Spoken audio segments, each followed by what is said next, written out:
Why do we break our resolutions so quickly? It is always advisable to take small resolutions and fulfill them, and once they get fulfilled, you will feel compelled to celebrate them. In fact, success always begins. People do not receive extraordinary success in their life and career simply because they are always focused on the outside. You must have the inner absolute trust. No power of this earth can stop you from achieving it.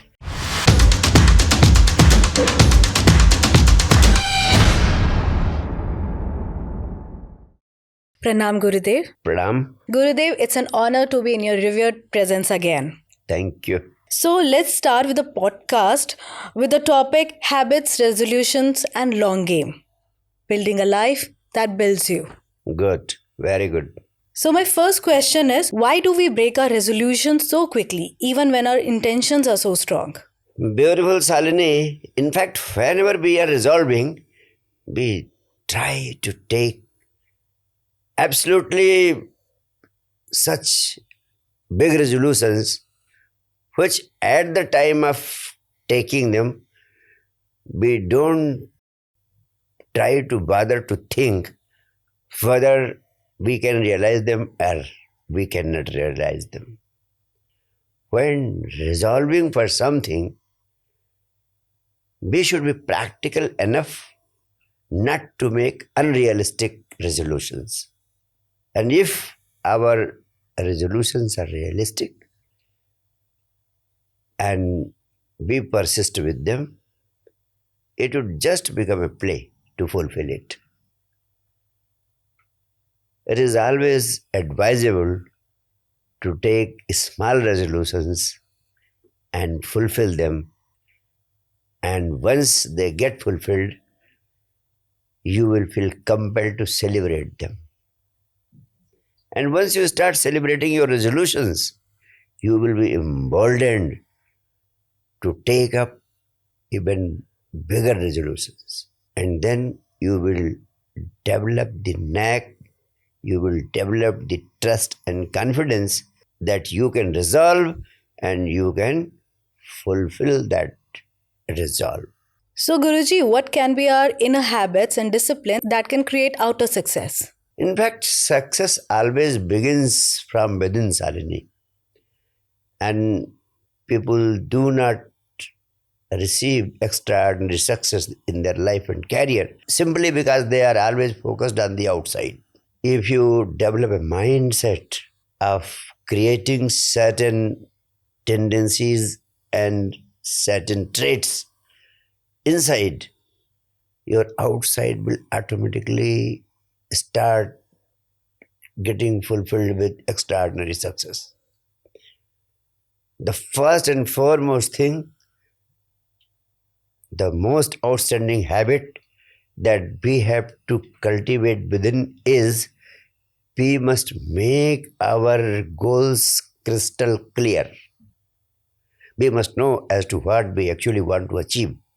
You will be surprised to know that people are busy in achieving something day and night which they do not know.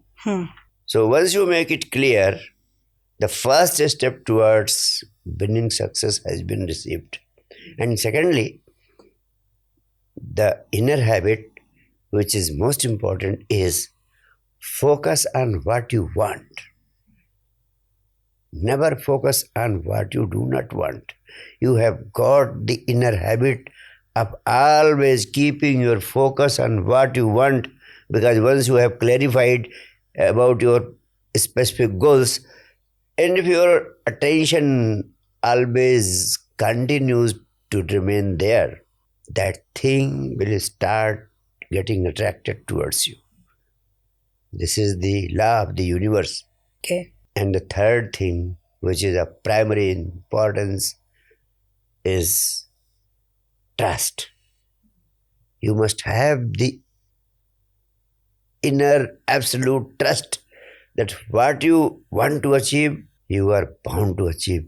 No power of this earth can stop you from achieving it. If you have got that unflinching absolute trust of winning what you want to achieve, then the mindset of victory, the mindset of achievement has already been created. Okay, Guruji. And the fourth most important thing is being filled with an attitude of gratitude. You see, gratitude is the greatest multiplier of things. If you feel gratitude and if your life is filled with gratitude, then success starts happening from within yourself. And for cultivating the habit of gratitude, the foremost requirement is you must learn to focus on the flowers of life. There are not only flowers, but even thorns also in life. But it's a matter of your own choice as to where your attention goes.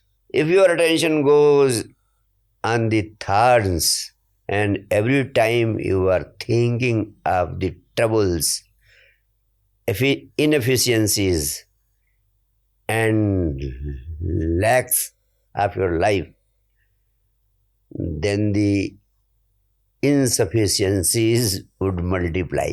Yes. But if your focus remains on the flowers of life, the flowers would start growing by many times, and you will be heading towards success from within. And the final thing which I would like you to cultivate inside is the attitude of persistence.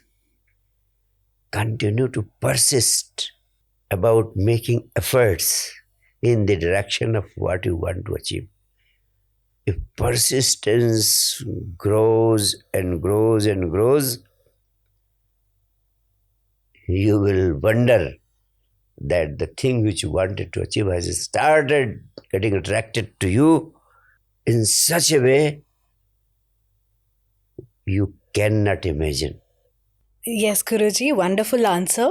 So, Guruji, in your view, what is the most spiritually rewarding path to professional success? You see, there are a number of paths which can be spiritual paths, and every follower of that path tries to profess that it is the only path that will lead you towards success in life and career. However, I have to tell you that the essence of all spiritual paths is conscious living. If you have developed the art of living consciously and doing things of your life from small to big in a conscious manner, then it's a scientific experience that conscious approach to doing things will take you to the fulfillment of your dreams like a magic. At the same time, when you take up things of life consciously, then you manage to be in the present moment. And if you manage to be in the present moment, that being in the present moment becomes bliss and benediction in itself. It fills you with inner joy.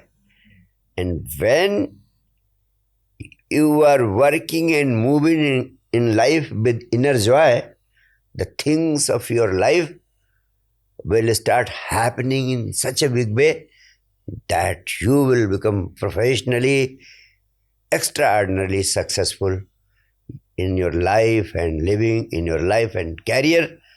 Conscious living will create miracles.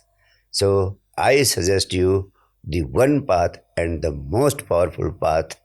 That path is living consciously and joyfully in the present moment in such a way that your life and your work does not become a burden, it becomes a play. Wonderful, Guruji. Thank you for reminding us conscious living is only the way, best spiritual path that we can follow. Yeah.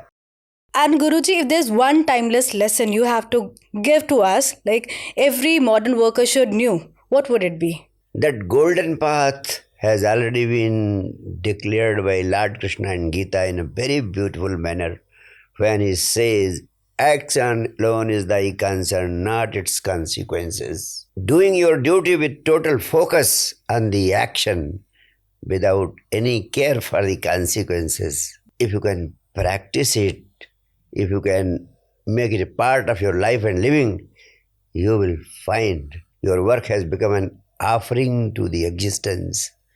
And by following this fundamental maxim, your productivity will grow by many times. At the same time, your moments of extreme joy.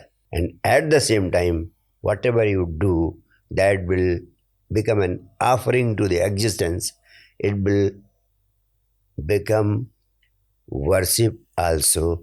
You will need no worship and prayer to do other than the work you are doing. Thank you so much, Gurudev, for enlightening our paths on this topic. We will meet again soon with some other topic. Pranam, That's Gurudev. good, Shalini. That's good. Thank you.